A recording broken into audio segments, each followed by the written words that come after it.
Ama sa langit, narito ako ngayon upang humingi ng tulong at gabay mula sa iyo.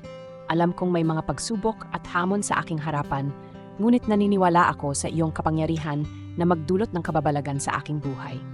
Kaya't sa bawat hakbang na aking gagawin, sa bawat desisyon na aking papasukin, naway patnubayan mo ako ng iyong karunungan. Nais kong maramdaman ang iyong kapayapaan sa aking puso at isipan. Nais kong maramdaman ang iyong presensya sa bawat sandali ng aking buhay. Nais kong maging instrumento ng iyong pagmamahal at kabutihan sa mundong ito. Kaya't hinihiling ko sa iyo, Ama sa Langit, na palakasin ang aking pananampalataya at patibayin ang aking loob sa harap ng anumang pagsubok.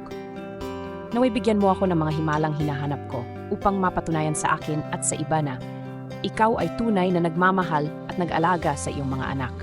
Naway maging inspirasyon ako sa iba sa pamamagitan ng mga kababalaghan na iyong ipapamalas sa aking buhay. Sa pangalan mo, idinadalangin ko ang lahat ng ito.